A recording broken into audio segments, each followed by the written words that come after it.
Bueno, bien, muy buenos días a todos.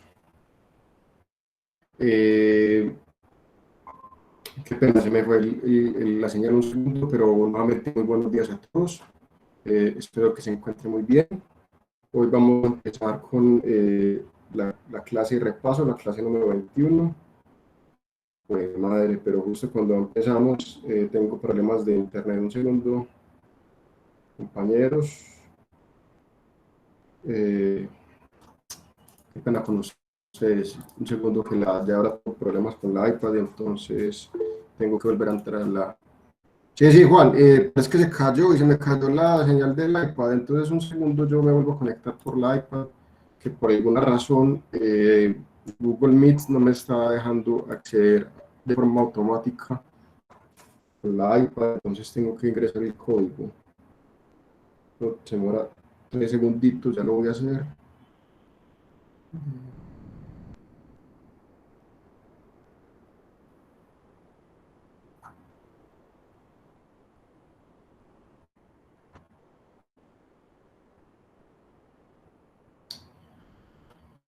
Ah, come on. Qué cosas, ¿no? U, A, C, B, G, I, K, E, F, G. Ok. No entiendo qué está pasando, muchachos. Tenemos inconvenientes con la iPad. Mm, un segundo. Yo reinicio el iPad. Qué pena con ustedes.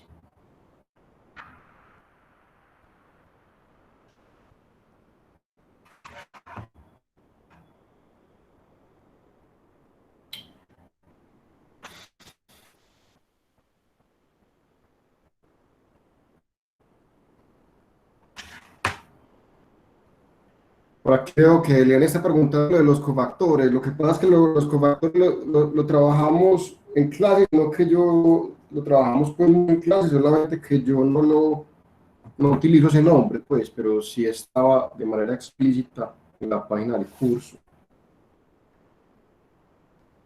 Ok, a ver, segundo, les pido que me esperen un segundo. Estoy de acuerdo en la maldición de las clases de repaso, qué vaina, ¿no?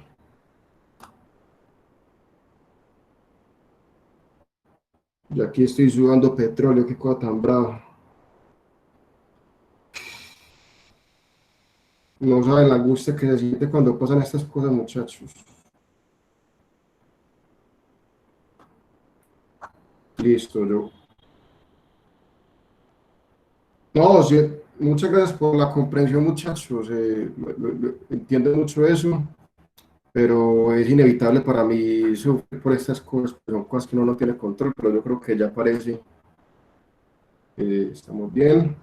Vamos a ver. Ok, ok.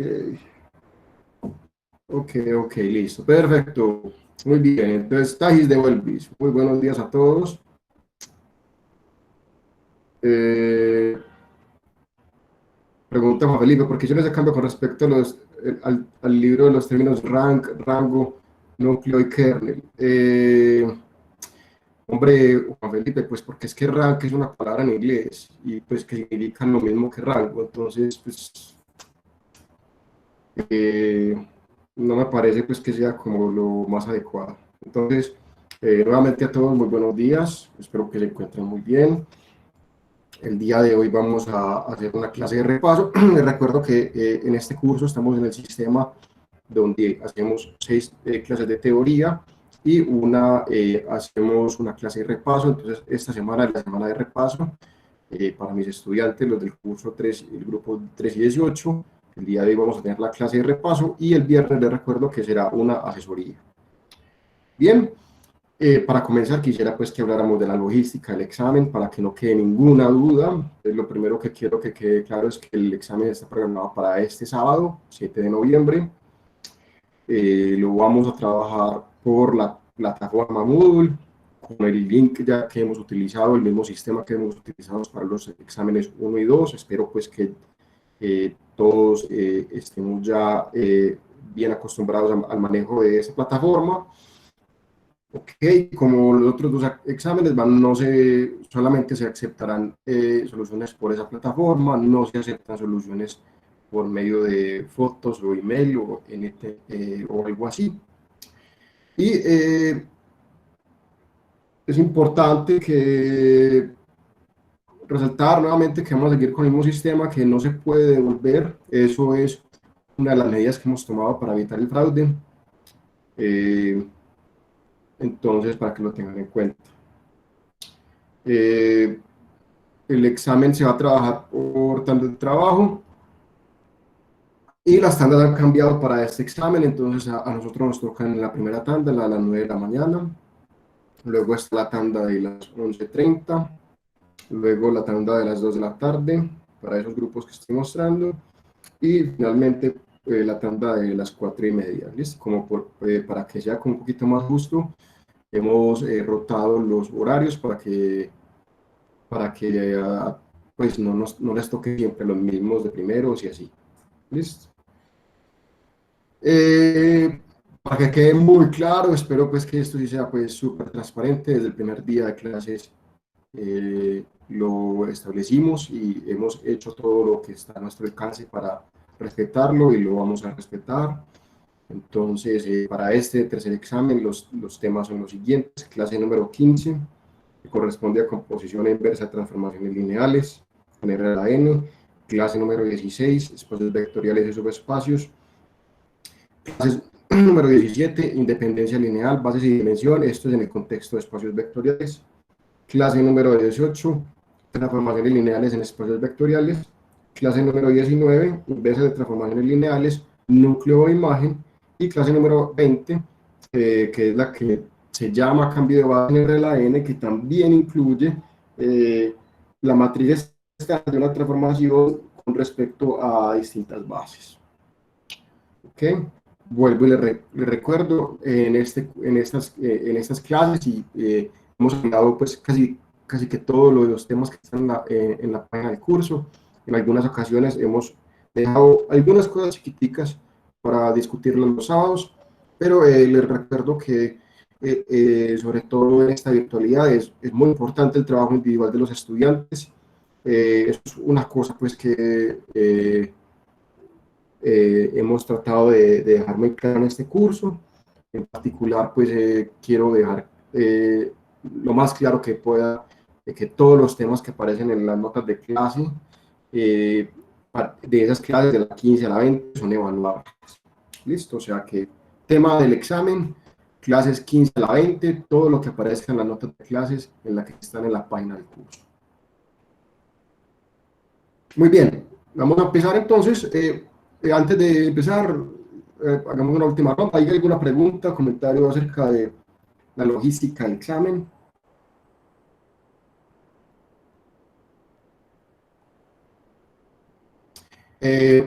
Juan David, serán 12 puntos como en el examen anterior.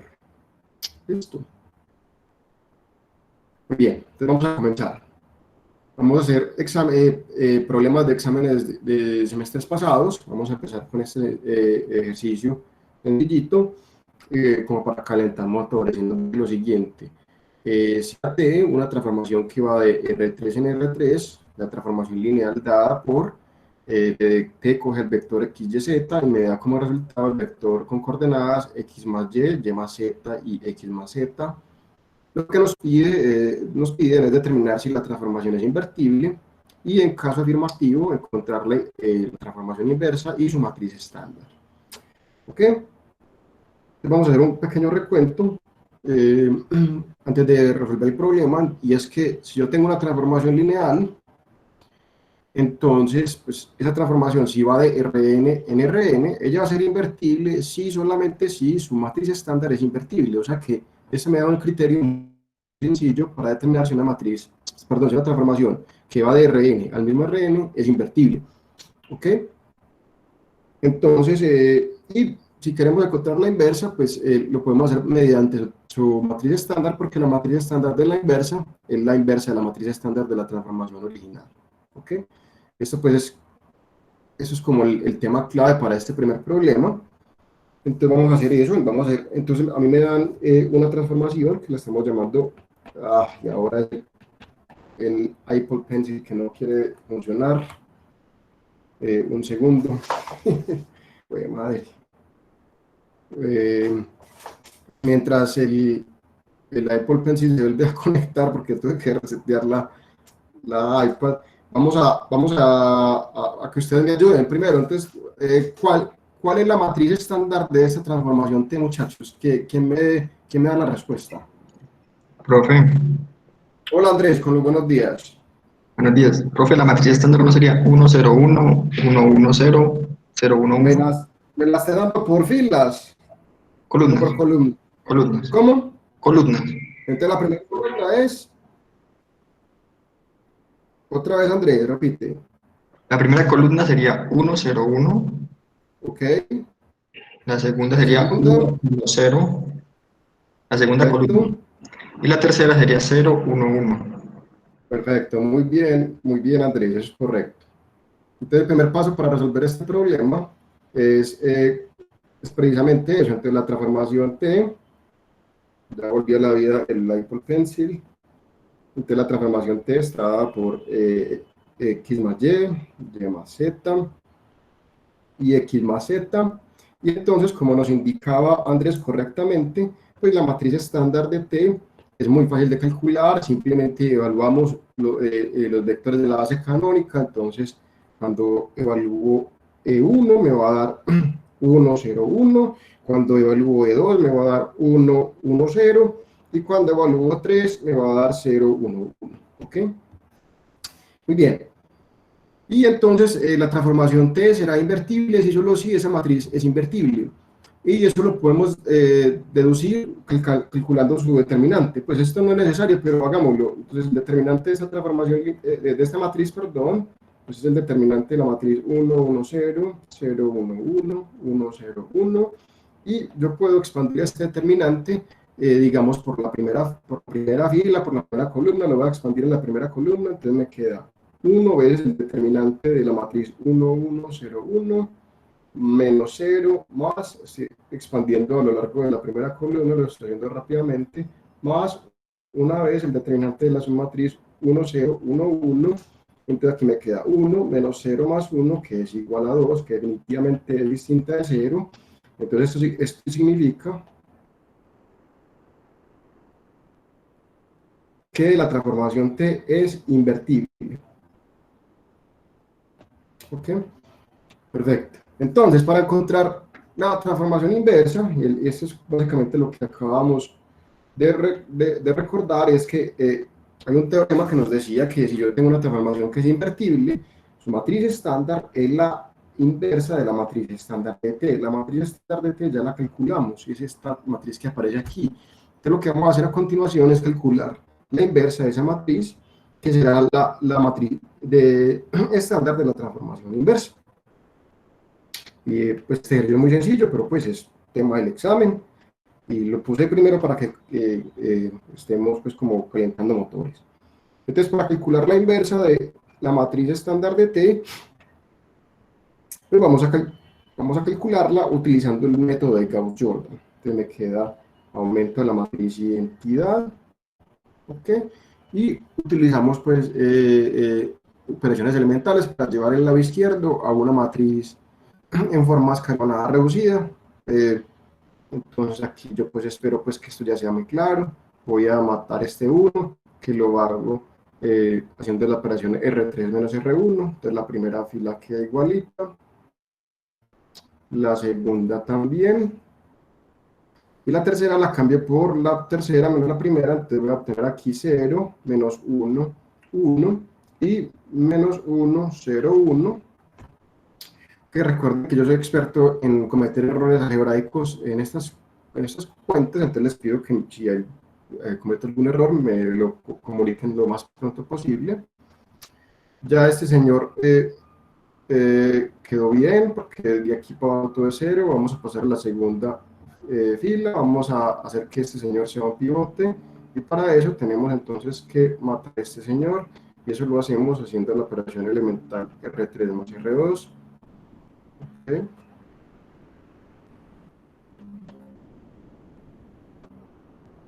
Entonces aquí me queda 0, 0, 2, y aquí me queda menos 1, 1, 1, ¿ok? Y entonces ya esto está en forma escalonada, ¿cierto? Aquí está la escalerita, sin embargo no está en forma escalonada, reducida por tres cosas. Este señor debe de ser 1, este señor debe irse y este también. Entonces, para corregir eso, entonces voy a coger la tercera fila y la voy a multiplicar por un medio.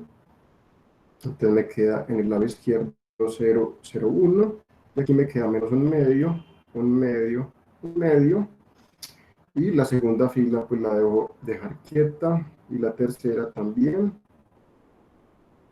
Y a continuación pues voy a matar a este señor, y ese señor lo eliminamos con la operación R2 menos R3.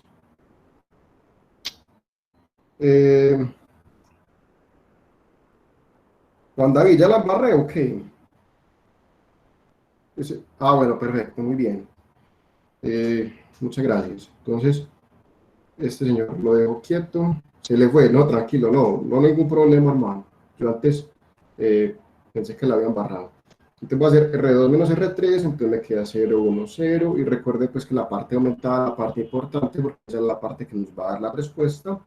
Entonces 0 menos un medio me va a dar un medio, 1 menos un medio me va a dar un medio, y 0 menos un medio me va a dar menos un medio, y la primera fila la dejo quietica. Y luego, para terminar, pues tengo que eliminar a este señor, y eso lo voy a hacer con la operación elemental R1 menos R2.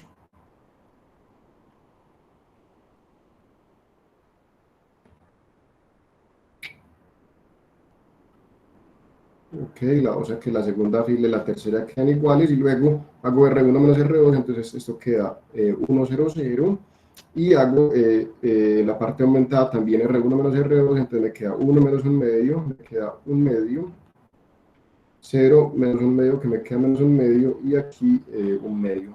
Y lo que aparece aquí es precisamente la inversa de la matriz estándar de T. Entonces, por lo tanto, acabamos de concluir, que apenas me pasó una nueva página. Entonces, por lo tanto, ¿qué es lo que sale en la primera entrada? Un más. Es que sí, esto aquí, borremos aquí un segundo, Juan. Aquí debe ser, quitémosle ese más para que no se confunda. Simplemente un medio. ¿Listo? Ponemos aquí un segundo por si quieren sacarle el screenshot. Ok, bien.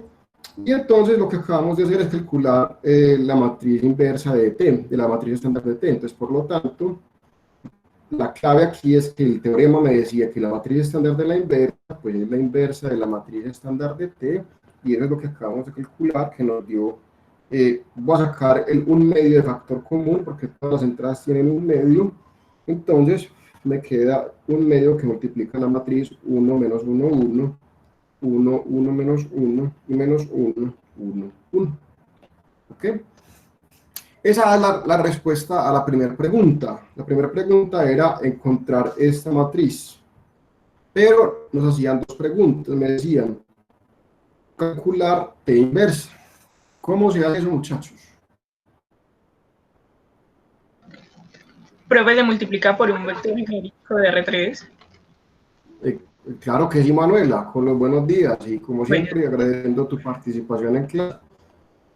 Entonces, si yo quiero encontrar la transformación T inversa, lo que tengo que hacer es evaluar la transformación en un vector genérico, y entonces ahí está el punto de la transformación de la matriz estándar, es que yo puedo encontrar la transformación multiplicando precisamente el vector x y z a la izquierda por la matriz estándar, o sea que yo tengo que multiplicar esta matriz por el vector x, y, z, y el resultado pues nos va a dar un medio, lo voy a dejar afuera, que multiplica al vector x menos y más z, x más y menos z, menos x más y más z, y esa es la respuesta. Voy a verificar que esto coincida con mis notas. En efecto, En efecto, es correcto. Ay, me pregunta Mateo, profe, ¿cuánto valía ese punto? Uy, hermano, con eso sí me corchaste. Yo creo que 10 puntos, o no estoy seguro. Me me tocaría hacer una maroma para poder encontrar eso. Dejemos esa pregunta como que yo creo que eran 10 puntos. Usualmente es algo como eso. O sea, el 10% del examen. ¿Ok? Eh, Preguntas. Yo creo que este punto pues, es muy sencillo, muy claro, basado en todo lo que hemos hecho. Yo creo que no deben haber inconvenientes con este problema, pero pues si hay alguna pregunta, las escucho. Mientras tanto, les pongo el meme del día, la foto del que pasará la historia del sábado. Mm, eh, Muy bacano nuevamente, los que no pudieron estar en la reunión del sábado, la pasamos increíble. Eh, Ahí les cuento pues que ya ya está rodando por ahí el sticker que me hicieron un sticker estos muchachos en WhatsApp del disfraz. Qué risa, no pierden un segundo ustedes muchachos, ¿no? Sí, entonces yo le puse aquí como se da cuenta, habían dos personas que salieron en la foto sin foto, entonces yo le puse los dos fantasmitas como eh, para que no quedara pues como raro. ¿Listo? Muy bien. Claro que sí, Andrés. ¿A cuál parte?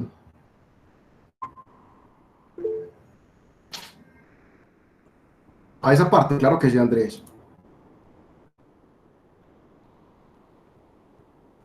Listo, perfecto. Muy bien, vamos a continuar entonces, vamos a hacer otro ejercicio. Eh, Vamos a hacer otro ejercicio, un ejercicio del ejercicio 7 del parcial 2 del 01-2018. Dice lo siguiente, sea Profe, V. Hola, Manuela. antes de que continúe, te puedo hacer una pregunta de lo anterior. Pues correcto, claro que sí, Manuela. Ok, profe, eso de inversas, entonces solo nos lo van a, pues, vamos a hablar de eso en RN, de ¿Cómo así, transformaciones en RN. Manuela? O también podrían ser como A ver, polinomios, cosas así. a ver, nosotros gran parte de las últimas clases la dedicamos a extender esto a espacios vectoriales en general. ¿Qué quiero decir con eso? Lo que hicimos fue encontrar la matriz, encontrar condiciones necesarias y suficientes para que una transformación sea invertible. ¿Qué quiero decir con eso? Que pues si yo tengo una transformación entre espacios vectoriales, ella es invertible precisamente cuando es un isomorfismo. ¿Y cuando es un isomorfismo? Cuando es inyectiva y sobreyectiva. Eso Sí, por sí. un lado. Entonces, para garantizar la existencia, o pues para determinar si es invertible o no, eso es una gran parte del examen, del material del examen, y ahorita vamos a hacer ejercicios de eso. Ahora bien, la otra pregunta es calcular de forma explícita la inversa en ese contexto. Y la respuesta es que eso se hace precisamente vía la matriz de la transformación lineal, pero eso sí no lo vimos. O sea, cuando hablamos de cambio de base, hablamos de la transformación de una transformación lineal respecto a esas bases, pero eso lo hicimos solamente en el contexto de R a la N. Entonces, entonces, para calcular la inversa como función de si voy de un espacio vectorial a otro, pues eso se hace mediante la matriz respecto a bases. Entonces tengo que fijar una base para el conjunto de salida, fijar una base para el conjunto de llegada, y con eso se puede calcular la inversa de esa transformación, pero eso no lo Pero es vimos. cierto que en ese caso nos tendrían que dar las bases. Exacto, es que ese es el punto. Para calcular la inversa tengo que fijar unas bases, pero pues, en ese tema sí quiero ser muy claro. En esa generalidad, eso no lo estudiamos y no está en ninguna de las clases, y por lo tanto, pues yo les dije, si uno va a hacer o sea, los temas del examen ya están muy claros. Entonces, como eso no está en los temas, pues no entrará en el examen. ¿Listo? Pues no lo estudiamos. ¿Cómo le vamos a preguntar algo como eso si no lo estudiamos? O sea, para calcular de forma explícita la inversa de una transformación lineal, eso lo sabemos hacer si es una transformación lineal que va de Rn en Rn. Para contextos más generales, no lo estudiamos. Listo, profe, gracias. Mateo, en la clase 19 se vieron algunas transformaciones inversas con polinomios, un poquito, pero vimos si alguien era la inversa o no. Entonces, determinar si es la inversa, si a mí me dan dos transformaciones y me dicen, determine si una es la inversa de la otra, eso es muy fácil. ¿Por qué? Yo hago las compuestas correspondientes y me dan la identidad en ambos casos, si es la inversa y si no, no. Pero otra cosa es calcular la inversa. Y eso sí fue lo que no estudiamos. ¿Listo? Bien. Continuemos entonces. Problema número 2, ya pues como un poquito como más de sustancia, y dice lo siguiente. Consideremos el conjunto V, que recordemos, estas llavecitas que aparecen acá, son las, significa una notación de conjunto. Entonces, consideremos el conjunto de todas las matrices con coordenadas A, B, C, D, o sea, que son matrices 2 por 2, que satisfacen la restricción que sus coordenadas satisfacen A más B igual a C más D. ¿Ok? Nos piden dos cosas. Nos piden demostrar que es un subespacio de las matrices 2 por 2 y encontrar una base para V y determinar su dimensión. Listo. Muy bien, paremos aquí un segundo para que entiendan bien el problema. Ok. Antes de hacer esto, entonces vamos a hacer un recuento de qué significan estas cosas. Te recordemos que significa un subespacio vectorial. Un subespacio es de un espacio vectorial, es un subconjunto que es cerrado bajo la suma y cerrado bajo producto por escalar. Lo mismo que en R a la n, lo que pasa es que ya estamos trabajando en un contexto distinto. Entonces me están preguntando, demostrar que este señor es un subespacio de las matrices 2x2. Una forma de hacerlo, aunque no lo vamos a hacer así, ya les voy a explicar cómo lo vamos a hacer. Una forma sería de forma explícita demostrando que se cumplen estas dos condiciones. Entonces yo quiero demostrar que este conjunto V es un subespacio de las matrices 2x2, del espacio vectorial de las matrices 2x2, pues una forma sería demostrando que es cerrado bajo la suma y producto por escalar. ¿Ok? Esa es, pues, Profe, pero también lo podemos escribir como un generado, ¿no? es correcto, y eso, muy bien, o como un conjunto generado, y eso es lo que vamos a hacer porque va a ser mucho más sencillo, y eso nos va a servir no solamente para demostrar que es un subespacio, sino para encontrar una base. Entonces, claro que sí, Juliana, Manuela y Alejandro estaban en la misma página, ahí mismo se les ocurrió eso, y eso es exactamente lo que vamos a hacer. Entonces, eso por un lado, y recordemos también, si yo tengo un subespacio, el vector nulo debe estar en ese subconjunto para que él sea subespacio. Ok, eso por un lado. Otra cosa, otras definiciones claves. Vuelvo a insistir mucho en este tema, muchachos, antes del examen. Hoy, por la tarde o mañana, hagan un resumencito de las definiciones claves. Ya ustedes mirarán cómo lo hacen. Pero en algún momento hagan como en esas carticas que son chiquititas como estudio y escriban la chachacha, pero en algún momento esconda todo eso y trate de recordarlas. Pero de memoria, porque si no son capaces de hacer eso, no las conocen. ¿Listo? Otras dos definiciones claves. ¿Qué significa una base para espacio vectorial? Una base es un conjunto de vectores que generan y son linealmente independientes. Son esas dos cosas. Una base es un conjunto de vectores que generan y son LI. Y la dimensión de un espacio vectorial es el número de vectores en una base para V. Recordemos que un espacio vectorial en general admite infinitas bases, pero todas ellas tienen en común que el número de elementos es el mismo. Listo, muy bien, entonces ahora sí, volvamos al problema. Entonces el problema me decía, consideremos el espacio, el conjunto de las matrices A, B, C, D, que viven en el espacio vectorial de las matrices 2 por 2 que satisfacen la restricción A más B igual a C más D. ¿Ok? Y me piden demostrar que esto es un subespacio. ¿Ok? La clave aquí está en esta restricción. ¿Ok? Entonces, ¿cuál es el punto? Que yo tengo esta restricción y de aquí, pues lo que yo puedo pensar esto realmente, pues esta restricción es realmente una ecuación lineal con 4 variables. ¿Ok? Y de esta ecuación yo puedo despejar. Lo importante es que es una ecuación lineal homogénea. ¿Ok? ¿Por qué tiene que ser homogénea? Porque si no es homogénea, el vector nulo no estaría en V y por lo tanto no podría ser subespacio. Ahora, de esta ecuación yo puedo despejar una de las variables que la voy a tomar como la variable A, en este caso podría despejar cualquiera en términos de las otras. Entonces voy a despejar a A en términos de B, C y D, y a B, C y D entonces las voy a pensar como variables libres. ¿Ok? ¿Qué quiere decir esto? Entonces, por lo tanto, los elementos de V son de la forma matrices A, B, C, D, donde para cumplir esa restricción es lo mismo que A lo pueda escribir como menos B más C más D, B, C, D. O sea, todas las matrices de V se escriben de esa forma. Y a continuación vamos a hacer el truco que hemos utilizado ya muchas veces y vamos a separar. Y aquí es muy importante. Estoy pensando A, B, C y D como variables libres. ¿Qué quiere decir eso? Una variable libre es una variable que puede tomar cualquier valor, como su nombre lo indica.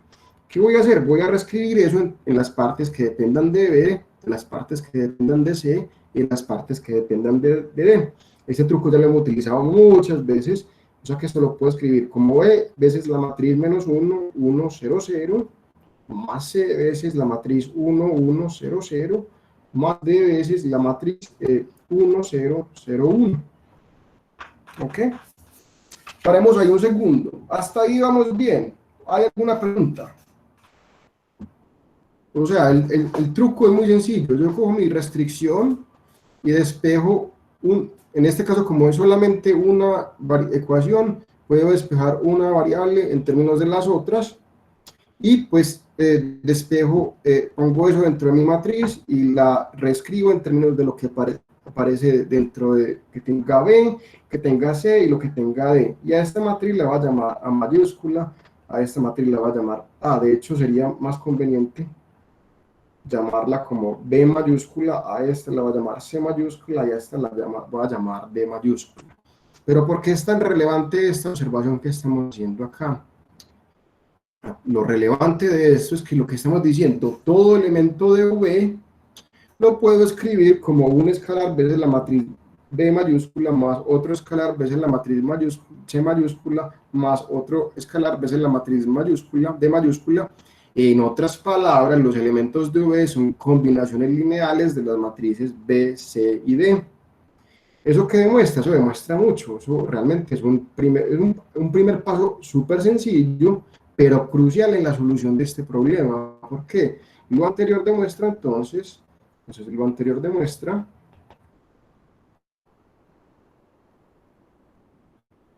que el espacio V o el conjunto V lo puedo ver como el generado de estas tres matrices. La matriz que estoy llamando B mayúscula, la matriz que estoy llamando C mayúscula y la matriz que estoy llamando D mayúscula. ¿Pero por qué eso es apropiado? Porque ya habíamos demostrado en clase que si yo tengo un espacio vectorial, el conjunto generado por cualquier colección de vectores es automáticamente un subespacio. Entonces, esto demuestra, pues, así, V es un subespacio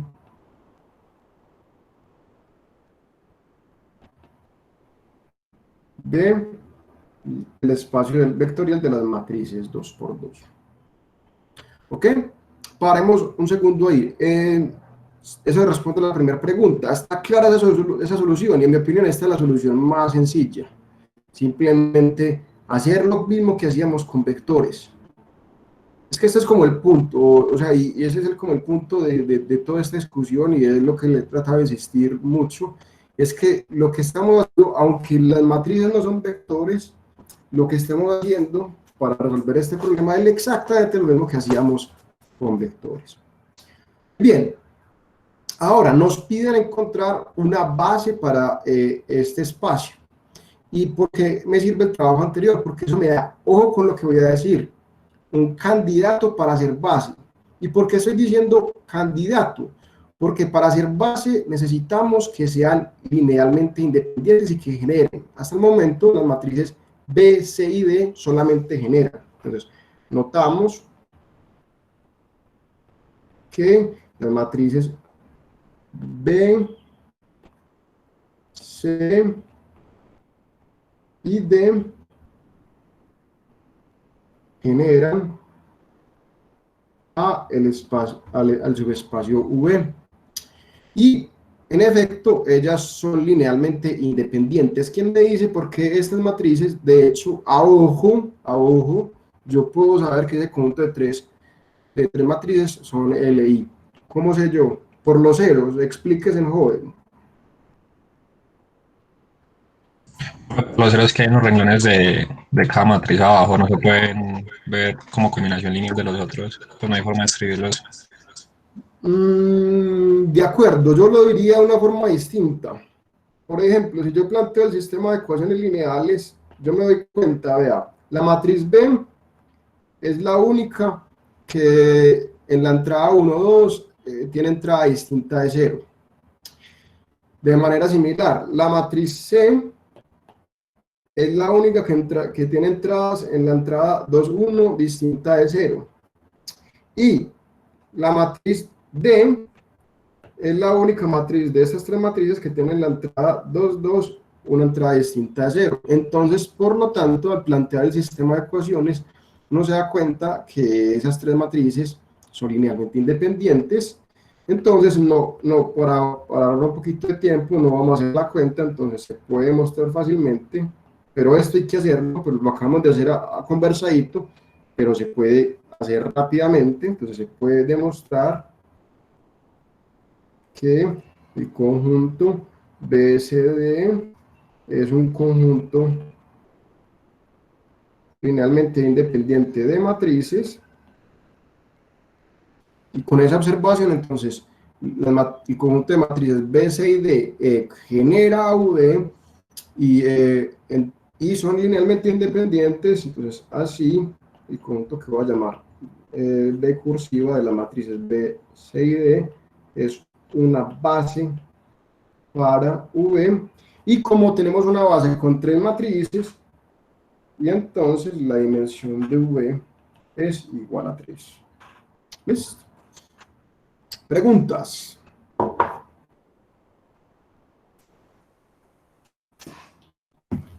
Comentarios. Profe, entonces en el caso de que nos dijeran, pues nos mostraran varias matrices, varios conjuntos de matrices, y nos dijeran que cuáles de esas podrían ser bases, entonces uno podría verificarlo. Bueno, ya sabemos que la dimensión es 3, entonces, Muy bueno, bien. tendrían que ser 3 matrices, y que cumplan con la condición del espacio V, que ya habíamos visto que A debía ser igual a menos B más C más D. Sí, y no solamente eso, Manuela, tienen que ser también LI. Listo, profe.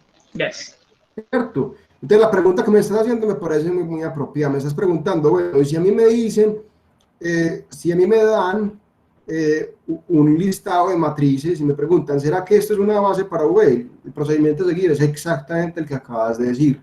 Ya sabemos que la dimensión de V es 3, por lo tanto, todas las bases de V tienen que tener 3 matrices. ¿Listo? Primera observación. Segunda observación, para yo tener una base para V, cada una de las matrices de V, pues de esa base, pues deben cumplir la restricción de V. Y tercero, para hacer bases, pues tienen que ser linealmente independientes.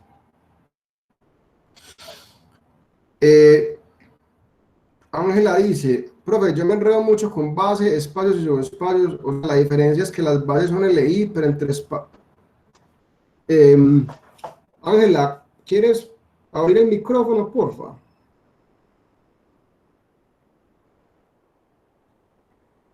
Mientras esperamos a Ángela, le respondemos a Jesús David. Jesús dice, Si hay 5 matrices, 2 por 2, esas matrices son linealmente dependientes. Claro que sí, joven, recuerda, en la dimensión de las matrices, del espacio vectorial de las matrices 2 por 2 es 4. Y la dimensión de un espacio vectorial se puede pensar, o una forma de pensar, porque es muy buena, es que es el número máximo de vectores LI que existen en ese espacio. ¿Qué quiere decir eso? Como la dimensión del espacio vectorial de las matrices 2 por 2 es 4, quiere decir que si tengo 5 o más matrices, automáticamente son linealmente dependientes, sin hacer cuentas. Muy bien, entonces Ángela está diciendo que no tiene micrófono, está bien, no hay problema. Entonces la pregunta de Ángela es, pero yo me enredo mucho con base, espacios y subespacios. O sea, que la diferencia es que las bases son LI, pero entre espacio y subespacio, ¿cuál es? Entonces, Ángela, aquí hay una cuestión que tienes que entender, entonces son varias cosas. Primero, para un espacio vectorial, ¿qué significa ser base? Significa generarlo y ser LI. O sea, una base es un conjunto de vectores que generan a mi espacio vectorial y que son LI. ¿Cuál es la diferencia entre espacio y subespacio? Entonces, como su nombre lo indica, un subespacio es, mira la palabra, el nombre es subespacio. ¿Qué significa eso? Un subespacio es un espacio vectorial metido dentro de otro. O sea, un subespacio es yo por ejemplo aquí tengo las matrices 2 por 2 es un espacio vectorial, y dentro de eso tengo un subespacio que es el espacio, el subespacio de esas matrices que cumplen esa condición. En otras palabras, todo subespacio vectorial es un espacio vectorial, solamente que está metido dentro de uno más grande, por eso se llama subespacio. ¿Listo? Conclusión, ¿cuál es la diferencia para encontrar una base entre un subespacio y un espacio? La diferencia es ninguna. En ambas cosas tengo que encontrar un conjunto de vectores que generen a mi espacio y que sean LI. Santiago pregunta, profe, una base puede generar las otras bases como pasaba en RN, es decir, si yo tengo una base, eh, puedo generar otra cuyos vectores sean combinación lineal de la base que tenía originalmente. Es correcto, pero las combinaciones que puedo coger no pueden ser cualquiera. La respuesta es que los escalares que ponga deben pertenecer, pueden poner una matriz que sea invertible, que sería la matriz de cambio de base. La respuesta es que sí, pero no toda combinación lineal me da una base, ¿cierto?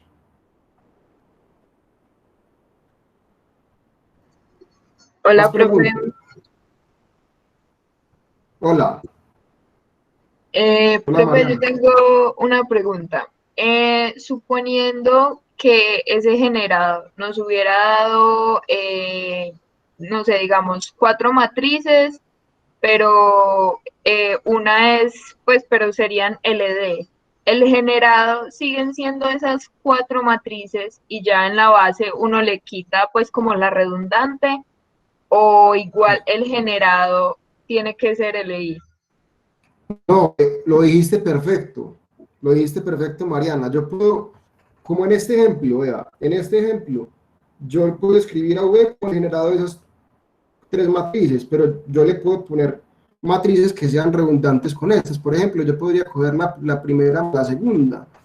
Entonces me quedaría 0, 1, 1, 0, si no estoy mal. Perfecto. Tenemos esta matriz E. Esta matriz E, ese conjunto V también es el generado por esas 4 matrices. Pero ¿qué pasa? Como tú misma lo indicas, la matriz E es redundante, sin embargo el generado es el mismo, ¿cierto? O sea, aquí yo lo escribo así, o como lo tenía antes, es correcto. Para encontrar una base, sí necesito eliminar la redundancia, porque la base debe ser linealmente independiente. Y eso quiere decir que no podemos tener redundancias, o sea que al conjunto B lo puedo expresar como ese conjunto generado, o lo puedo expresar como el conjunto generado de las 3 matrices B, C y D como lo tenía anteriormente. Ah, listo, gracias, profe. Muy bien. A ver, está preguntando Jesús David, espacio y subespacio es, por ejemplo, que esté contenido en él y que cumplan las dos condiciones. Es correcto, o sea, espacio y subespacio es que la palabra subespacio significa espacio vectorial metido en uno más grande. ¿Okay? Espacio vectorial metido en uno más grande con las mismas operaciones. ¿Listo? Muy bien, vamos a continuar entonces, no hay más preguntas. Profe, Hola. yo tenía una pregunta, era con respecto al espacio de las funciones continuas. Pues ya habíamos visto Ok. digamos, la estándar, digamos los vectores estándar, por decirlo así, que era la n, que es 1, 0, 0 hasta la fila n, ¿cierto? 0, así sucesivamente. Pero entonces, ¿cuáles serían los vectores canónicos de las funciones continuas de ese espacio? Ah, muy buena pregunta. Tú me estás diciendo, consideremos el espacio vectorial de las funciones continuas de R en R. Hay un pequeño inconveniente. Este espacio vectorial tiene dimensión infinita.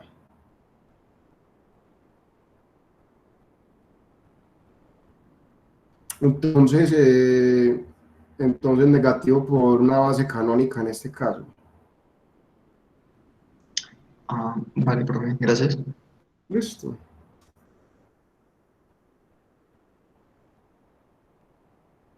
Este señor es muy particular porque tiene dimensión infinita.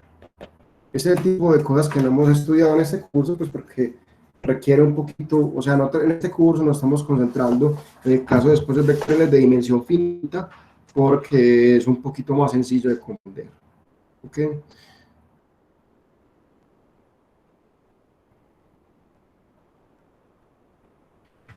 Juan David dice, profe, ¿uno cómo podría identificar un subespacio con dimensión infinita? Pues una forma de hacerlo es encontrando infinitos vectores que sean LI. Pero yo creo que es mejor que esta puerta no la abramos porque si empezamos a hablar de estas cosas, sí, de acuerdo, Simón, no estamos listos para esa conversación. No lo pude haber dicho mejor.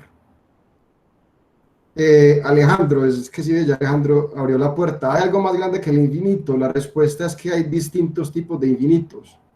¿Qué quiero decir con eso? Están los números enteros y están los números reales. Ambos son infinitos, pero no son equipotentes. Entonces, ahí, en cierto sentido, los reales, digamos que son más grandes que Z.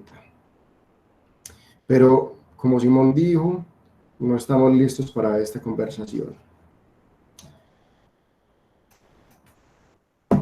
Muy bien. Continuemos.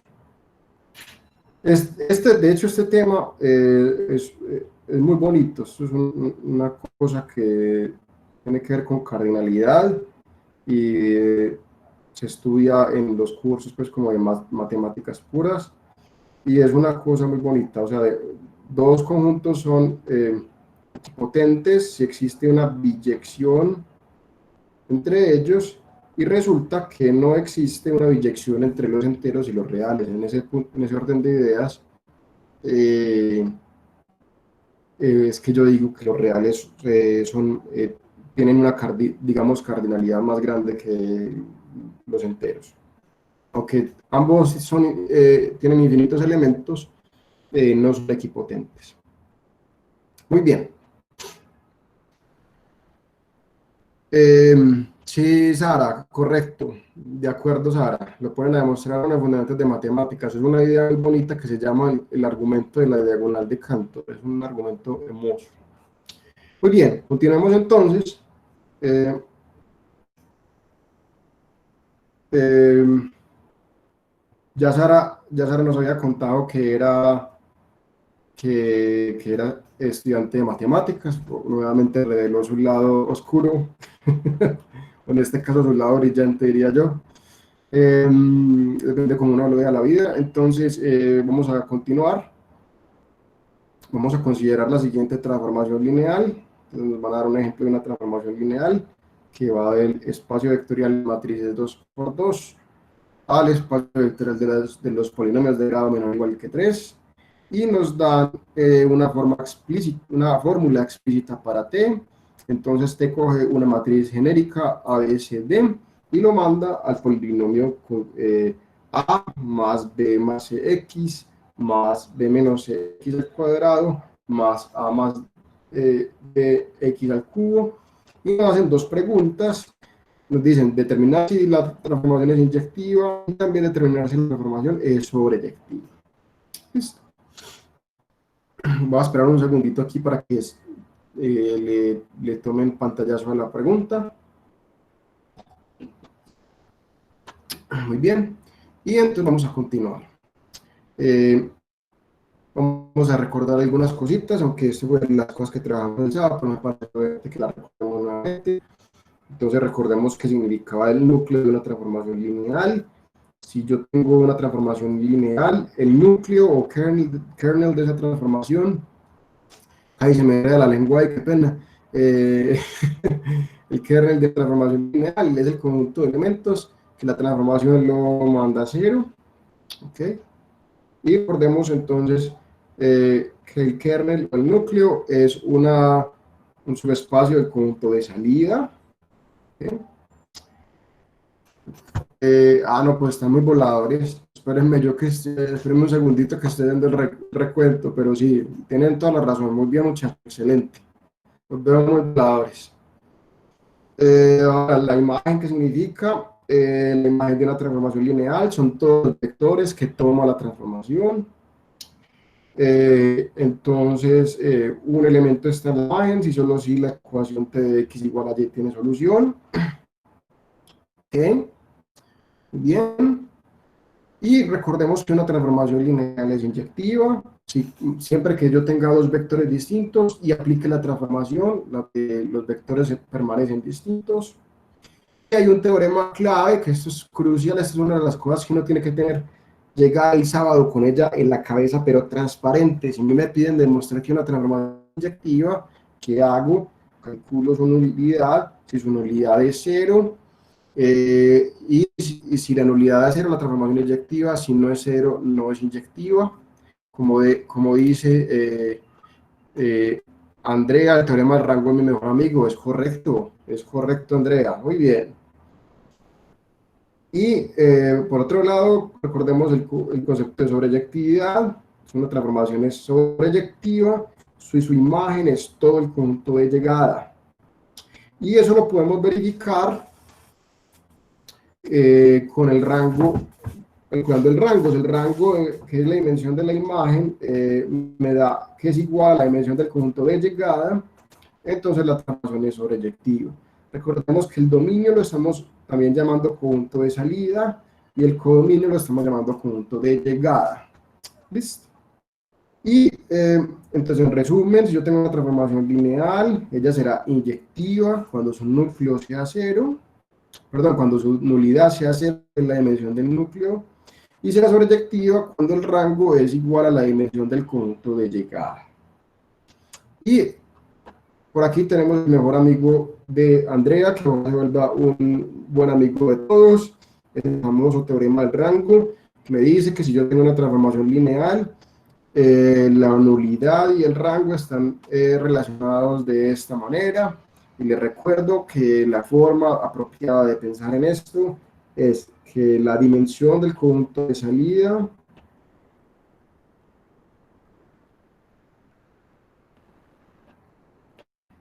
es igual al rango más la nulidad de t. Listo. Y aquí hay una observación que está haciendo Juan David, y es que si la dimensión del conjunto de salida es igual a la dimensión del conjunto de llegada, en ese caso, y solamente en ese caso, ser sobreyectivo es equivalente a ser inyectivo, y eso es una consecuencia precisamente de nuestro mejor amigo, el teorema del rango. ¿Ok? Muy bien. Entonces ahora sí vamos a resolver el problema. Mateo pregunta, ¿también se puede ver por isomorfismo? Entonces recordemos, una transformación es un isomorfismo si es inyectiva y sobreyectiva. ¿Ok? Muy bien. Vamos a verificar si esa transformación...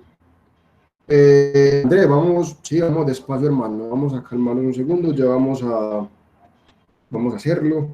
Un segundo, les recuerdo que la transformación iba de las matrices 2×2 a los polinomios de grado menor o igual que 3, y aquí es donde la observación que está haciendo Juan David es súper importante. Esto es muy bueno notarlo, vea, dimensión del conjunto de salida es 4, dimensión del conjunto de llegada es 4, la dimensión de ambos son iguales. En ese caso, si soy inyectivo, también soy sobreyectivo, y si soy sobreyectivo, también soy inyectivo, o si no soy lo uno, tampoco soy lo otro. Esa es una forma de resolver el problema. Aquí pues hay muchas formas de hacerlo, entonces vamos a calcular primero el núcleo. Calculemos primero el núcleo de la transformación. Bueno, por aquí también debo recordar la fórmula explícita para la transformación, que es muy importante, a más b más cx más b menos cx al cuadrado más a más b, a más d veces x al cubo. Ya me he dado cuenta que parte del problema de escribir tan feo, aunque no tengo excusas, es que cuando estoy llegando a la parte final del iPad, escribo más feo. Creo que debería haber comprado una iPad más grande, pero bueno. Muy bien. Entonces, ¿qué vamos a hacer? Vamos a calcular el núcleo de la transformación. Calculemos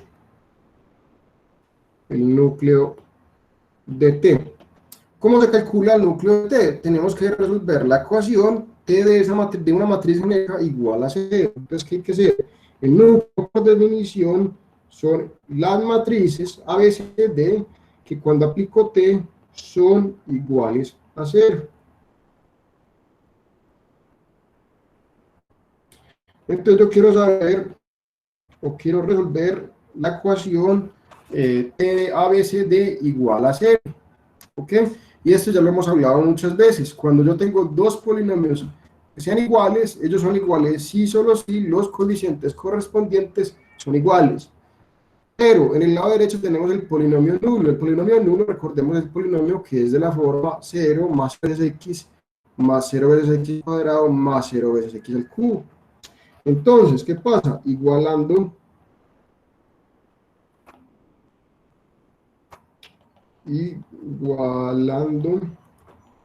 términos semejantes, obtenemos lo siguiente. El coeficiente constante del lado izquierdo es el coeficiente constante del lado derecho. Eso me dice que A debe ser 0, ecuación número 1.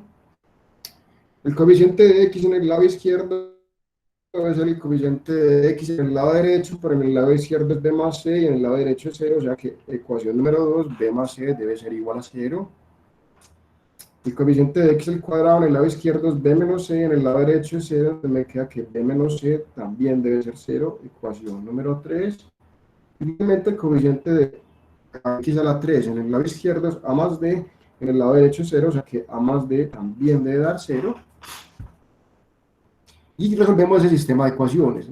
Lo podemos resolver utilizando eliminación gaussiana, pero en este caso esto está de papayita porque si yo reemplazo 1 en 4, obtenemos rápidamente que d también de dar 0. Vamos a hacer eso por aquí.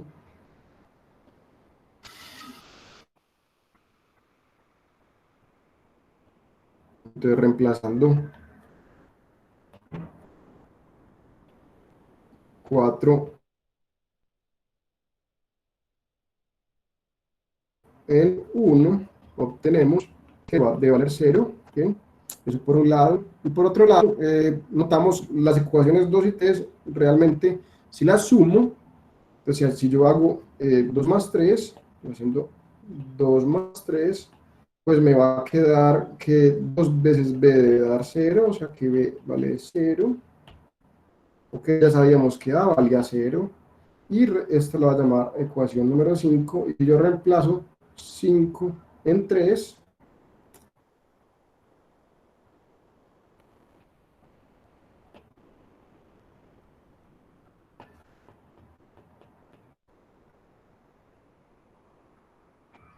obtenemos también que ya sabemos que por un lado a debe valer 0, por otro lado a debe valer 0, pero cuando reemplazo 5 en 3, si yo reemplazo 5 en 3, entonces b menos c igual a 0, pero si reemplazo b que es 0, me queda que c también debe valer 0. Entonces todos los coeficientes valen 0. Es decir, una matriz está en... entonces, por lo tanto, en este caso, pilas, el núcleo siempre es un subespacio del conjunto de salida, ¿cierto? Pilas, el conjunto de salida son las matrices 2 por 2. ¿Ok? Entonces, en este caso, lo que acabamos de hacer de demostrar es que el núcleo solamente contiene el vector nulo del conjunto de salida, que es la matriz 0, 0, 0, 0. Pregunta, ¿cuánto es la nulidad de T entonces? 0. 0. ¿Por qué? Porque una base para ese espacio debe contener 0 vectores. Una base para ese espacio es el conjunto vacío. La nulidad va a ser 0. Y esto demuestra que T es inyectiva. Listo. Preguntas hasta el momento.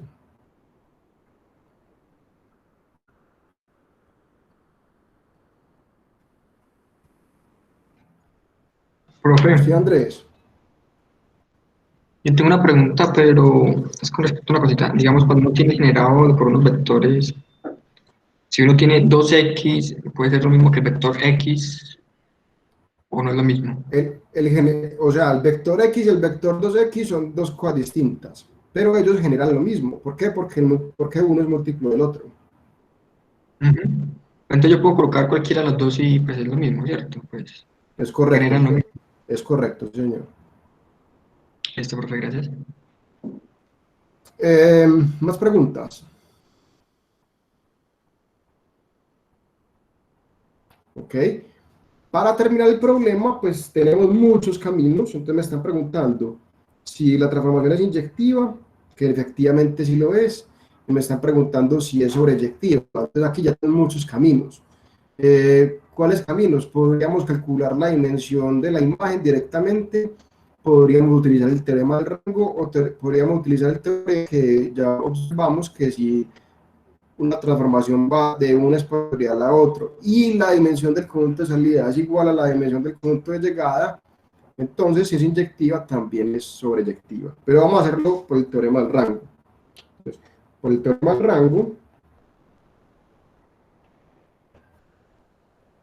del rango obtenemos lo siguiente, es que la dimensión del conjunto de salida, que en este caso son las matrices 2 por 2, o sea, esto me va a dar 4, pues será igual a la nulidad de T más el rango de T, pero ya acabamos de ver que este señor es 0, o sea que el rango de T va a ser igual a 4, eso pues me lo dice el teorema del rango, pero notamos que eso es lo mismo que la dimensión del conjunto de llegada, y esto demuestra que T es sobreyectiva. ¿Ok? Muy bien. Ahora, otro posible camino que no lo vamos a hacer, pero pues, voy a más o menos indicar, es que podríamos haber hecho este problema de manera independiente calculando la dimensión de la imagen. ¿Por qué?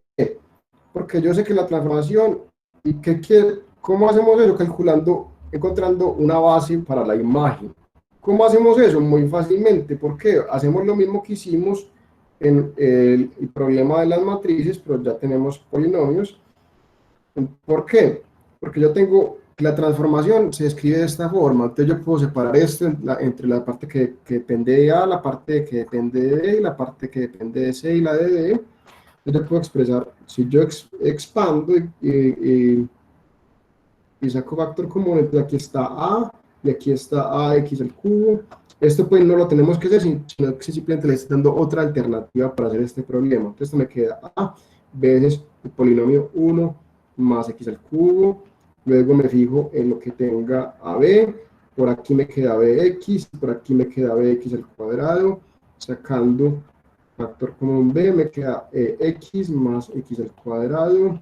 Luego miro lo que tenga C, entonces por aquí está Cx y menos x al cuadrado, entonces me queda C por X menos X al cuadrado, y finalmente lo que tenga D, que solamente está este pedazo, entonces me queda más D veces el polinomio X al cubo.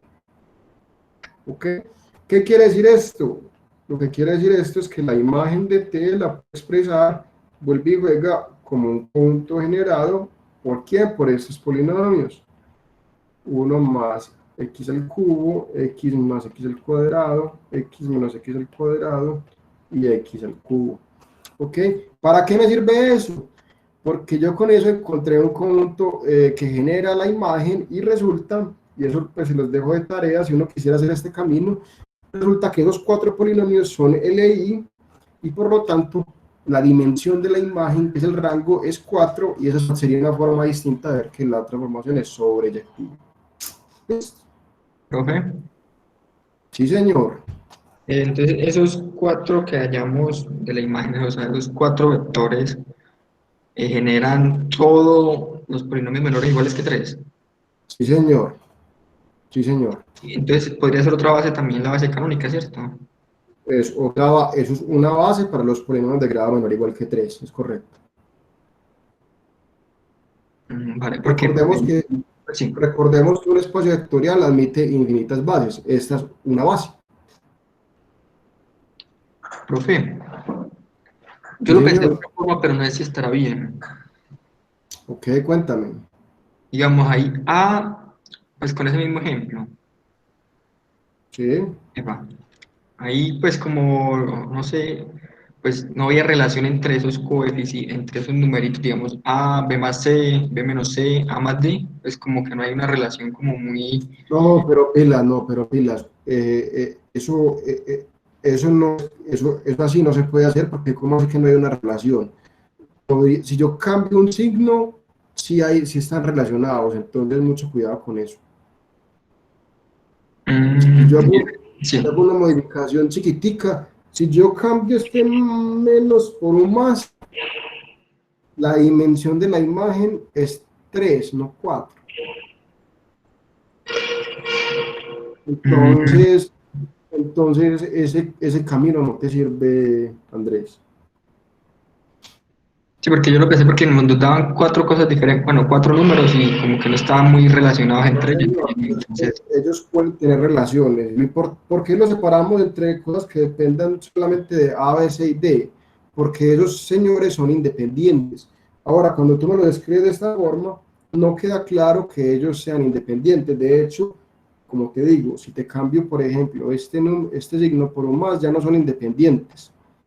¿Ok? Entonces, mucho cuidado con eso, Andrés. vale, profe. ¿Listo? ¿Más preguntas?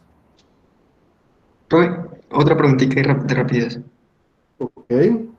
Y dado el caso, estuviera un 2 por ahí metido, digamos, ahí, donde B multiplica a 2x más x cuadrado, entonces estuviera ahí pegadito, o no, en los coeficientes de la parte de arriba, en la parte superior, estuviera a más 2b más c por x, ¿cómo quedaría?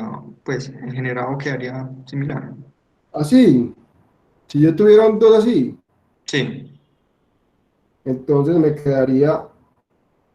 tocaría distribuir, entonces aquí me quedaría como, en vez de x me quedaría un 2 y hago las modificaciones, pues no tiene pues como, pues simplemente distribuyo y recojo eh, los polinomios que me quedan, pues no importa qué coeficiente salga, ¿cierto? Listo, profe, perfecto. Pero en Listo, muy generado bien, quedaría más entonces preguntas. con el numerito 2 ahí pegadito, ¿cierto? Sí, señor. Más preguntas. Hola, profe. Yo tengo una preguntita. Tiene Eh, Mariana.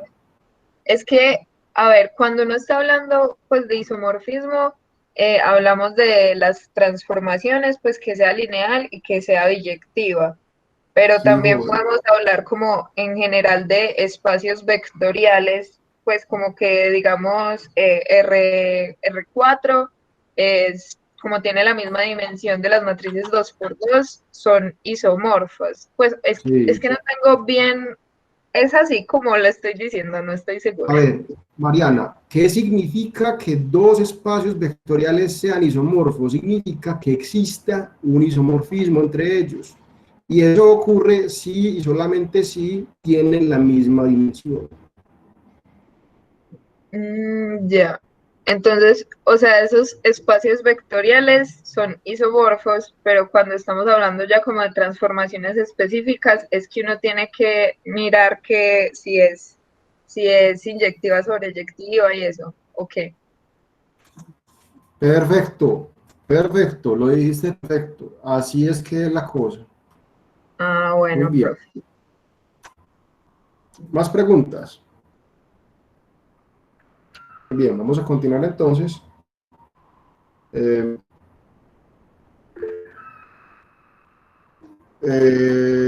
dime, Ángela, ¿tienes alguna pregunta?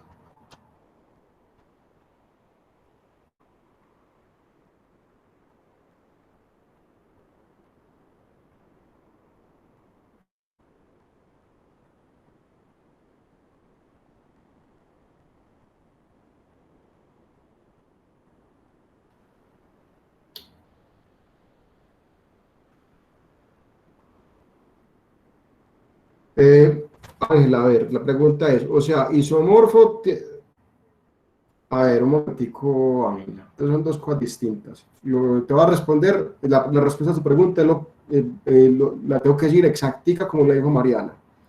¿Qué significa que dos espacios vectoriales sean isomorfos? Entonces, V y W, entonces, espacios vectoriales. Entonces, U y V son isomorfos,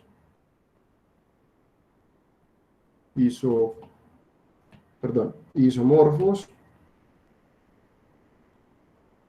si existe ojo con esto, un isomorfismo. ¿Ok? Y esto ocurre si y solo si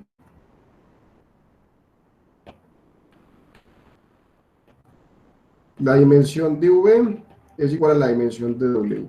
¿Ok? Entonces, eso por un lado. Para saber si dos espacios son isomorfos, entonces es suficiente calcular la dimensión y perfecto. Listo. Ahora, otra cosa es si yo tengo una transformación, me preguntan, ella es un isomorfismo. Y si hay una transformación dada, entonces este es isomorfismo. Si permiten, me preguntan si es isomorfismo, tengo que verificar si es inyectiva y sobreyectiva. ¿Ok? Entonces, la respuesta concreta para Ángel, dos espacios son isomorfos si si las dimensiones son iguales, pero si yo tengo una transformación lineal dada y me preguntan si esa es un isomorfismo, tengo que verificar si es inyectiva y sobreyectiva. Dice Mateo, si yo termino que son isomorfos, podemos concluir que son inyectivas y sobreyectivas. Mateo, depende de la transformación. Yo puedo tener transformaciones que vayan, por ejemplo, R3 es isomorfo al mismo, perfecto. Pero eso no quiere decir que cualquier transformación que vaya de R3 en R3 sea un isomorfismo. No, hay unas que son isomorfismos y hay otras que no. La transformación nula no es un isomorfismo. Entonces, una cosa es que los espacios sean isomorfos, que dice que significa que exista un isomorfismo, y eso ocurre si las dimensiones son las mismas. Y otra cosa es que una transformación lineal dada sea un isomorfismo. Para eso necesito verificar que sea inyectiva y sobreyectiva. No sé muy bien si eso responde las preguntas. Ángela dice que sí. Si Mateo le queda claro. Mateo, ¿todavía tienes inquietudes? Sí, profe, gracias. ¿Queda claro o tiene inquietudes? Voy a tomar eso porque como que no te queda claro. Muy bien. Perfecto. Vamos a continuar Profe, entonces. una pregunta. Hola, Andrea. Entonces eso quiere decir que solo hay un isomorfismo, o sea, una transformación entre esos dos espacios que satisface el hecho de que sea inyectiva y sobreyectiva uno, o más de uno. Con que existe con que exista una son isomorfos, pero si son isomorfos, si existe una, en general, pues depende de las dimensiones, si existe una, hay infinitas. Sí. O Lo sea, importante es que exista dependiendo pues una, las condiciones al que menos me den una. la transformación. Ah, listo. Gracias, profe. De acuerdo, pero entonces la forma de pensar, dos espacios son isomorfos si existe al menos un isomorfismo. Esa es la forma de... ¿Listo? Muy bien, vamos a continuar con un ejercicio de cambio de matriz de cambio de base y de vector de coordenadas. Ok, entonces me dicen, vea, considere las siguientes bases para R3. La primera es la base canónica dada por los vectores E1, E2 y E3. Y la segunda es la base dada por los vectores 1, 1, 1, 0, 1, 1 y 0, 0, 1. Y me dan un vector que tiene entradas 1, menos 2, 1 y me piden encontrar la matriz de cambio de base de la base E a la base B. Recordemos que la matriz de cambio de base se lee de derecha a izquierda. Eso es súper importante. Si yo entiendo la notación, básicamente acabé. Me dice, parto de la base B, E, y llego a la base B. Lo leo de derecha a izquierda. La flecha también nos indica, pues aquí realmente sí no creo que la tengamos pérdida por la flecha. ¿Ok? Sí, Juan, ya vamos a recordar eso, es correcto. Entonces, recordemos pues algunas cositas. Entonces, supongamos que yo tengo una base para un espacio vectorial, digamos pues que estamos trabajando con espacios vectoriales de dimensión finita.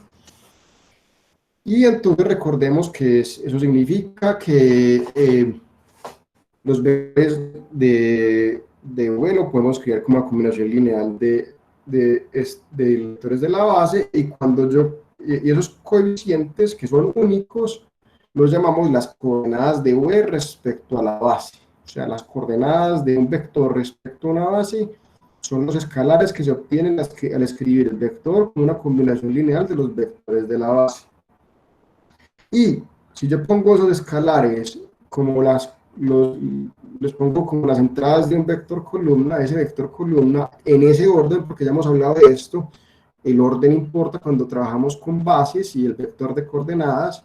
Entonces, cuando pongo los escalares de la combinación lineal de como combinación lineal de los vectores de la base, si los pongo en un vector columna con los escalares en el mismo orden, ese vector se llama el vector de coordenadas de V respecto a la base. Eso por un lado.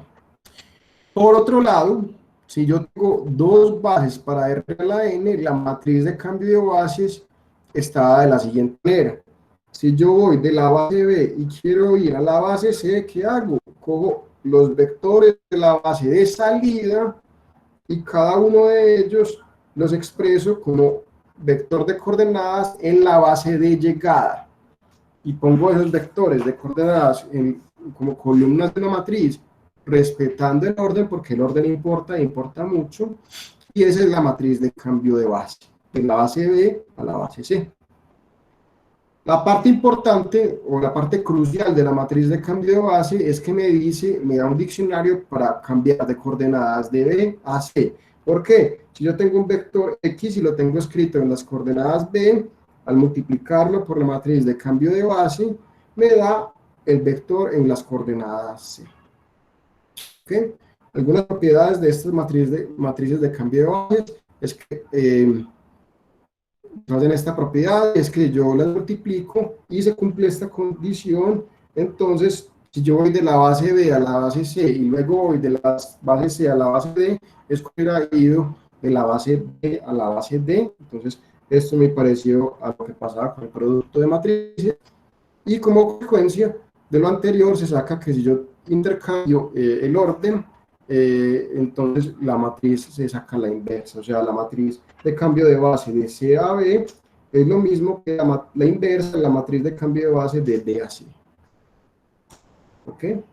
Entonces, ahora sí, vamos a calcular, vamos a resolver el problema. Perdón, entonces vamos a recordar un segundo cuáles son las bases. Entonces tenemos la base canónica, que es la base E, y tenemos la base que estamos llamando B, cuyos vectores son 1, 1, 1. A este vector lo voy a llamar V1. Este vector lo voy a llamar V2.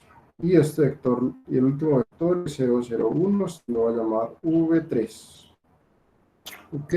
¿Cómo se calcula este problema? Hay dos caminos, recordando la definición o lo que nos indica Juan David. Voy a hacerlo primero por la definición y luego les dejo indicado cómo se saca por el método que está diciendo Juan David. Entonces, me dicen, encontrar la matriz de cambio de base de la base E a la base B. La anotación me la está diciendo, es que realmente aquí vuelvo y repito, yo soy muy repetitivo con estas cosas. O la anotación, entender la anotación es la mitad de este problema, porque me dice, salga de la base B a la base B, listo.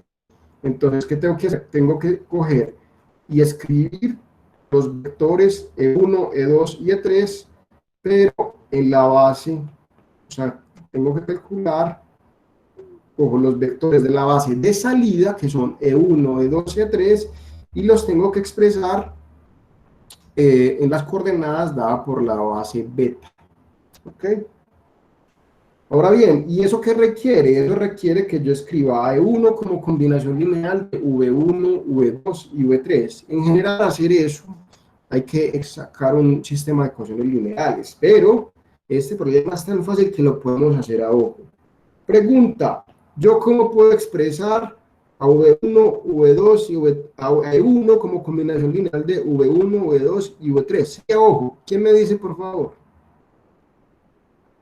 Muy bien, Juan David. Juan David dice, E1 es V1 menos V2, y le voy a poner aquí un 0 para que quede claro. ¿Qué significa esto? Esto significa que el vector de coordenadas de E1 en la base beta es 1 menos 1, 0. ¿Ok? Ahora, ¿cómo escribo a E2 como combinación lineal de V1, V2 y V3? V2 menos V3, ¿no?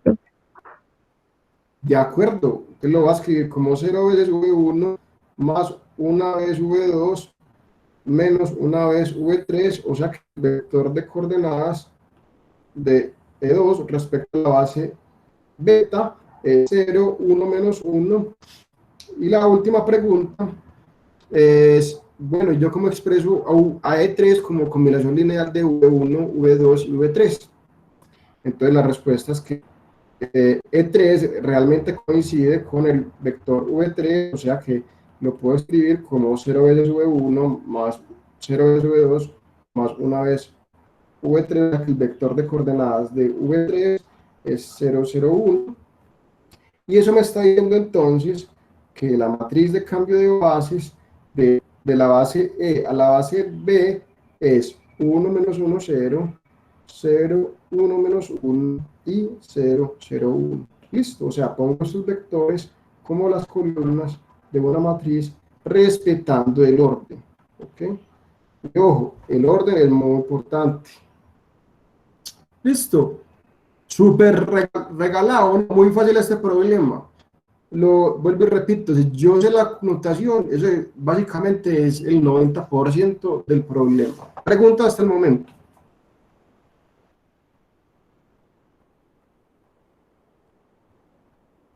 Profe, si a mí me dan la matriz, hola, profe, si a mí me dan la matriz de entrada entonces, y me piden encontrar, por ejemplo, la base beta, pues simplemente es como coger, por ejemplo, la primera columna, esos coeficientes y la multiplico por... Pero me tiene que dar la otra base. Listo.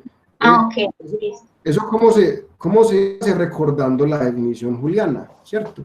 Porque si yo recuerdo, si yo sé la matriz de cambio de base, entonces yo sé que eso me da los vectores de coordenadas de las bases de salida en el de llegada. Entonces si yo conozco la matriz de cambio de base y conozco, digamos, la base C, entonces yo puedo recuperar la base de salida. ¿Cómo? Recordando que las columnas me dicen los vectores de coordenadas de la matriz del primer vector con respecto a la base C y el segundo vector respecto a la base C y así sucesivamente. ¿Listo?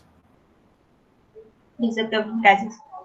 O sea, necesito, si yo quiero recuperar una de las bases, necesito la matriz de cambio de bases y la otra base, ¿cierto? Esa es una forma de hacerlo.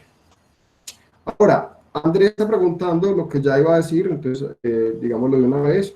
Otra forma de hacer este problema, que posiblemente a algunos les guste más, ya pues cada cual tiene su forma de trabajar, pues sí, aquí entre gustos no nos vamos a poner a pelear. Entonces, es la siguiente.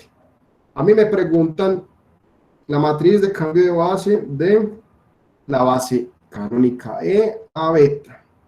Pero por las propiedades que acabamos de hablar, pues esto es la matriz inversa de la matriz de cambio de base de beta a E.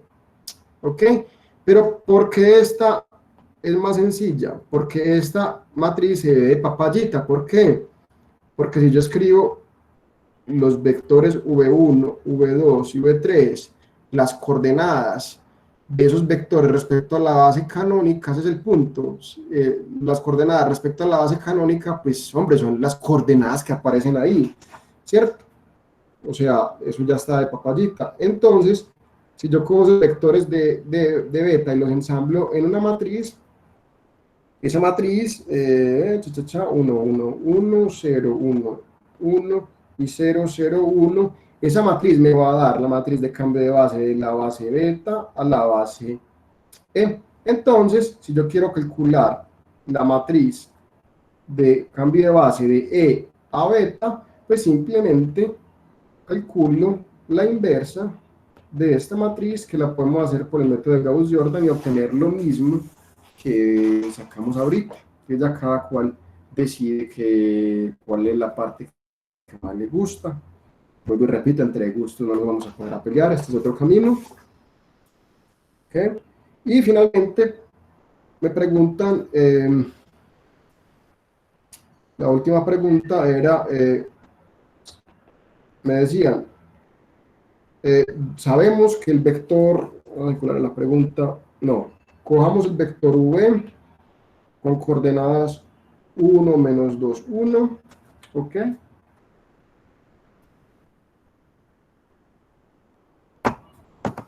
Mateo, profe, ¿podríamos hacer un ejemplo de eso teniendo la matriz de cambio de base, hallar una, listo, en un segundo, Mateo? Claro que sí. Entonces, terminamos este problema, me piden encontrar la matriz, el vector de coordenadas de beta. Entonces, pues esto se puede hacer de muchas formas, lo puedo hacer de manera explícita, y es, yo quiero encontrar el vector de coordenadas de un vector respecto a una base, pues escríbanlo en términos de la base, y esos coeficientes los pongo en un vector, pero ya tenemos la matriz de cambio de base. Entonces la observación es que el vector V, pues es lo mismo que las coordenadas respecto a la base E, y entonces, utilizando la propiedad fundamental de la matriz de cambio de base, yo sé que si yo quiero llegar a la matriz, al vector de coordenadas respecto a la base beta, entonces puedo hacer coger el vector en la base canónica y multiplicarlo por la matriz de cambio de base de E a B, pero eso ya los conocemos, porque la matriz de cambio de base fue lo que calculamos ahorita, que nos dio esta matriz. Esta es la matriz de cambio de base. Y entonces la multiplicamos por el vector V, entonces me queda la matriz 1, menos 1, 0, 0, 1, menos 1, y 0, 0, 1, y lo multiplicamos por el vector 1, menos 2, 1, y eso nos va a dar entonces 1, menos 3, 3. Ok, esa es la respuesta del problema. ¿Listo? Mateo, si vamos a hacer lo que me pides, pausemos un segundo. Les pregunto si tienen inquietud acerca de este problema. Profe, esa fórmula es solamente para cuando tengo un vector, ¿cierto? No si tengo una matriz. Pero hay una propiedad similar que fue la que acabamos de ver, que es esta. O sea, la propiedad similar para matrices de cambio de bases es esta, que es análoga. ¿Sí me entiendes? Entonces ahí en ese caso, ¿qué tendríamos para aplicar esta propiedad? Tendríamos tres matrices. No, no. Sí, pues tendríamos tres bases.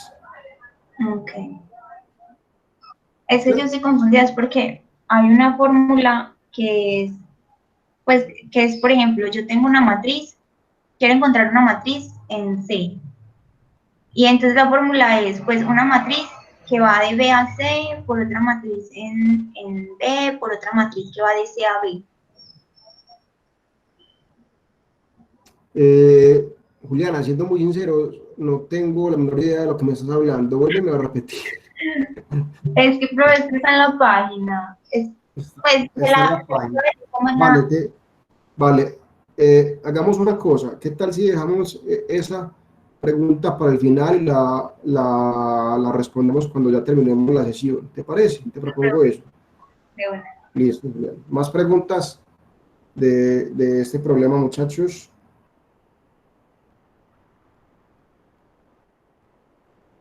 Ok. Muy bien, entonces vamos a inventarnos un problema. Eh, ah,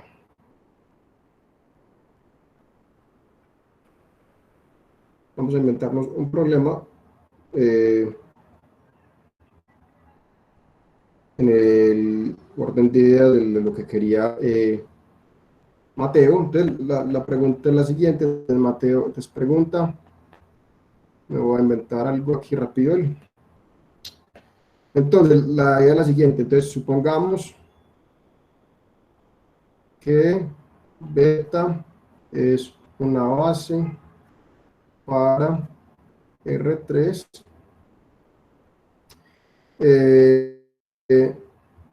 tal que, de acuerdo, digamos que la matriz de cambio de base de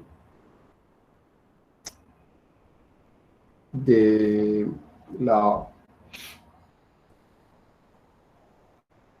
sí, de la base, digamos, traemos con la canónica. Entonces supongamos que yo sé que la matriz de cambio de base de la base canónica a beta es la matriz, digamos una facilita, una matriz de permutación. Ok, o tal vez pongamos aquí, no tan fácil. Pongamos un 2 y aquí un 1. Bueno, cualquier cosa. Ok, entonces la pregunta es, entonces, IE es la base canónica de R3. Listo. Y la pregunta es encontrar, esa es otra pregunta, sí, Mateo había dicho que hiciéramos una pregunta de este estilo, eso es lo que le entendí. Mateo, ¿me confirmas por favor este ejercicio que querías? Listo, entonces Mateo, vamos a poner este como ejercicio número, ¿cuál sería?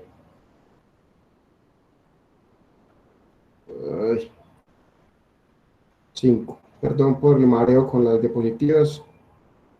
Entonces seguía este problema que me estoy inventando aquí mientras hablamos. Ejercicio número 5.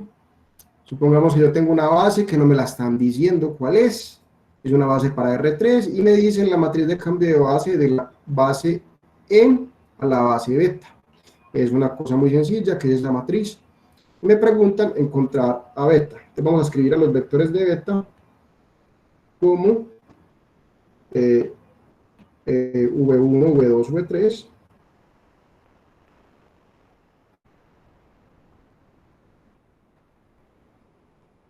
Supongamos que es una base para R3 y me preguntan encontrar a beta. Okay.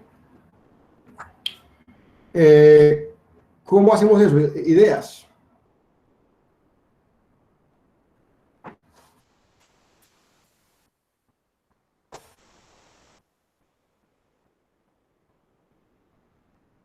Ideas. Negativo por ideas.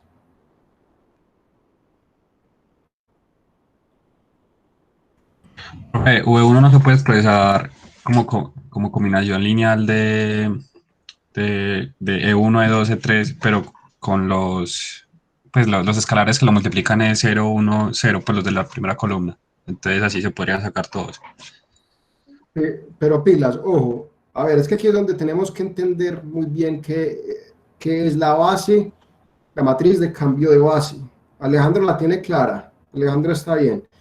Entonces, ¿qué es la matriz de cambio de base? Esta matriz de cambio de base que me está diciendo, vea, la matriz de cambio de base de la base canónica a beta, ¿qué me da? Me da, coja el primer vector del conjunto de salida y expréselo en la base beta. Luego, coja el segundo vector de la base canónica y expréselo en la base de llegada. Y coja el tercer vector de la base canónica E3 y expréselo en la base de llegada. Listo. ¿Qué quiere decir esto? Esto quiere decir que este señor, que E1 en la base beta es 0, 1, 0, que E2 en la base beta es 1, 1, 0, y E3 en la base beta es 0, 0, 2. Pero ¿qué pasa? Que eso me va a dar cosas en términos de, o sea, me está diciendo, los vectores en la base canónica, ¿cómo se ven en la base beta? Pero yo quiero es al revés, ¿ok? Y entonces ahí es donde viene la afirmación o la observación clave, que es la que hicimos ahorita, y es que si yo tengo la matriz de cambio de base en el sentido contrario, ya estoy listo. ¿Por qué? Esto me va a decir cómo va a dar V1 en la base canónica E, V2 en la base canónica E, y V3 en la base canónica E3. Pero ¿qué quiere decir esto? Recordemos, los vectores de coordenadas en la base canónica pues son los vectores V1, V2, V3. O sea que si yo conozco la matriz de cambio de base de B a E, ya las columnas me dan los vectores de la base B. Y con eso entonces ya estamos listos para resolver el problema. Entonces, ¿por qué? Porque si yo conozco esta matriz, estamos listos. Entonces, si no fuera con la base canónica, pues simplemente tenemos que, si yo sé una base y yo quiero saber la otra, pues entonces encuentro la matriz de cambio de base correspondiente y la interpreto, porque recordemos que eso me dice cómo escribo los vectores como combinación lineal de la base. ¿Listo? Entonces, en este caso, entonces lo que sabemos es que la base, la matriz de cambio de base de B a E es lo mismo que la inversa de B a E. Listo. Y entonces le tengo que sacar la matriz inversa a este que me inventé, por eso había puesto una sencillita para que la inversa no fuera muy difícil. 1, 1, 0, 0, 0, 2. Esto que sacarle la inversa a esta, le sacamos la matriz inversa a este señor. Por el método de Gauss-Jordan. Entonces voy a intercambiar la segunda fila con la primera, para empezar, y de una vez voy a multiplicar por un medio la tercera, entonces me va a quedar 1, 1, 0, 0, 1, 0, y 0, 1, 0, 1, 0, 0, y 0, 0, 1, me queda 0, 0, 1 medio, y finalmente hacemos R1 menos R2, y me queda 0, 0, 1, esto ya queda quieto, y 0, 1, 0, 1, 0, 0, y 0, perdón, 1, 0, 0, entonces tengo que restar la primera menos la segunda, entonces me queda menos 1, 1, 0, y esta es la matriz de cambio de base. Entonces esta matriz que aparece en el lado derecho es la matriz de cambio de base de beta, y entonces de beta a E, entonces me dice que el primer vector de la base beta es menos 1, 1, 0, el segundo es 1, 0, 0, y el tercero es 0, 0, 1 medio. Pregunta Sara, si no fuera la base canónica, ¿cómo sería? Pues sería parecido, solamente que estos coeficientes, entonces si yo no tengo la base canónica, entonces, pero sí conozco la otra base, tengo que conocer una base, ¿listo? O sea, yo tengo que conocer una base. Si no fuera la base canónica, entonces tengo que interpretar esos coeficientes como o sea, los coeficientes me dirían, eso es menos una vez el primer vector de la base de llegada, más una vez el segundo vector, más 0 veces, y con eso encuentro los vectores de la base. ¿Ok? ¿Se aclaró eso, el tema o no? Mateo, ¿eso responde a su pregunta?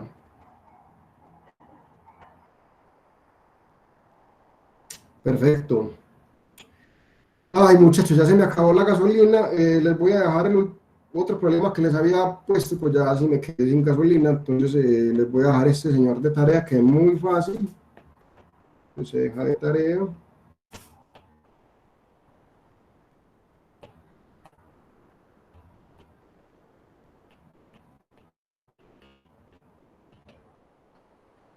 Listo, entonces antes de parar la grabación, voy a preguntarles a ver si hay preguntas, que pues si hay inquietudes o si no paramos la grabación y le respondemos la pregunta a Juliana. Profe, ¿cómo va? Una pregunta. Sí, señor, ¿cómo estás? En el ejercicio que acaba de hacer, eso también se puede hacer como una ecuación matricial. ¿Se acuerda que usted nos había enseñado, pues, como una fórmula, como para ya estas matrices de cambio de base?